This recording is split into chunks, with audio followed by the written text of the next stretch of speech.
On March 17th, the Supreme National Security Council of Iran officially confirmed a seismic loss. The Secretary of the Council, Mr. Ali Larijani, was martyred following a sophisticated nocturnal airstrike conducted by Israel. The strategic brain directing Tehran's long-term geopolitical maneuvers has been critically severed. In an immediate and somber broadcast, Iranian President Masoud Pezeshkian personally vowed that the Islamic Republic would exact a swift and crushing revenge for the fallen secretary. Alongside Larijani, the commander of the Basij paramilitary forces and several other high-ranking officials were confirmed killed, creating a massive, echoing power vacuum at the very heart of the Iranian establishment during this period of extreme volatility. The sheer weight of this loss is best understood through the multifaceted role Ali Larijani occupied within the Iranian state. He was far more than a former commander of the Islamic Revolutionary Guard Corps, IRGC, or a past Speaker of the Parliament. Larijani served as the indispensable bridge connecting Iran's civilian, military, and clerical factions. In recent weeks, he had been the primary pilot of the government's day-to-day operations and a direct participant in clandestine, back-channel dialogues with Western powers. Analysts in Israel and across the international intelligence community agree that eliminating this figure has severed one of the most vital links in Iran's ability to coordinate its foreign and domestic policies, particularly its high-stakes strategic partnerships with Russia and China. This calculated move by Tel Aviv broadcasts an uncompromising strategic message to the world. By targeting a figure known for his pragmatic tendencies and proven negotiation skills, Israel appears to be systematically dismantling any alternative leadership scenarios that could lead to a diplomatic settlement.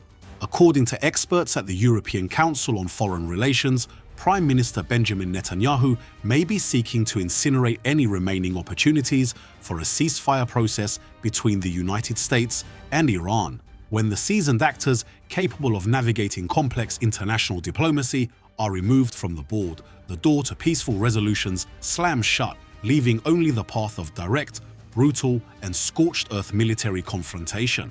This assassination has also inadvertently pushed President Donald Trump into a daunting diplomatic corner. While Trump has frequently expressed a desire to find a credible intermediary or a transitional leadership figure in Tehran to facilitate a grand bargain, the killing of Larijani has effectively vaporized the possibility of a moderate heavyweight emerging in the short term. This makes the power structure within Iran more unpredictable and opaque than ever before.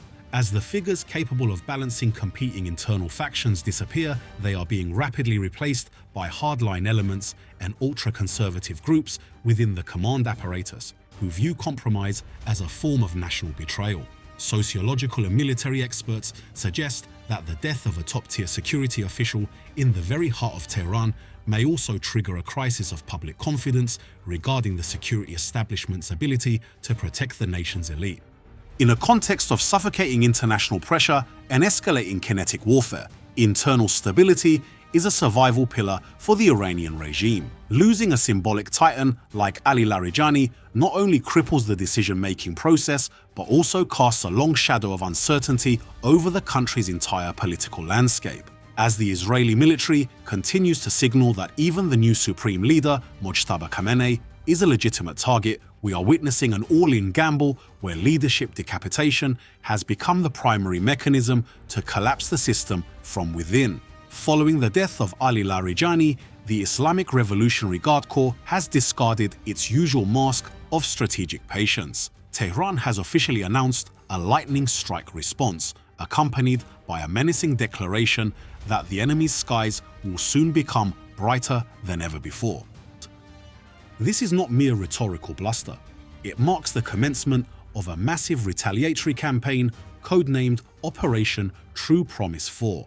The fury vibrating through the Iranian leadership has reached a boiling point, signaling a transition from localized defense to a broad-spectrum offensive. The indignation within Iran's top brass is absolute. Senior generals have collectively asserted that the response to their recent losses will be decisive and regrettable for their adversaries. A high-ranking commander from the Qatar Al Central Headquarters even issued a direct, chilling warning to the American president, advising Washington to prepare for surprises that exist far beyond any imagined military scenario.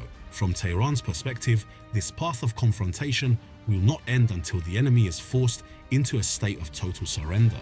These words indicate that Iran is betting its entire future on the power of kinetic deterrence, utilizing the blood of its fallen leaders as the primary fuel for strikes against what they term global arrogance. The kinetic reality on the battlefield on the morning of March 18th provided undeniable evidence of this escalation. For the first time in this conflict, Iran admitted to the deployment of cluster warheads, a class of weaponry designed for wide area saturation and engineered to defeat Israel's dense, multi-layered air defense networks. Strategic missile systems, including the Khorramshahr 4 and the Qadr class, were launched directly toward the greater Tel Aviv area. This barrage was not just intended to inflict casualties, it was a technical demonstration that Israel's defensive firewall, no matter how advanced, is being pushed to its absolute breaking point by Iran's increasingly complex and maneuverable warheads. To date, the Iranian armed forces have executed at least 60 distinct waves of counterattacks across the Middle East. The target list is no longer confined to Israel, but has expanded to include a vast array of US military installations in Qatar, the UAE, Jordan, Saudi Arabia, Bahrain, and Kuwait. The simultaneous deployment of ballistic missiles, hypersonic glide vehicles, and kamikaze suicide drones demonstrates that Iran is utilizing the full spectrum of its most modern arsenal, weaponry accumulated and refined over decades of sanctions and clandestine development. Significantly, these waves of attacks are occurring as millions of Iranians take to the streets in state-sanctioned demonstrations of support. This fervent domestic backing provides a solid political foundation for Tehran's military leaders to implement the boldest retaliatory strikes in the nation's history.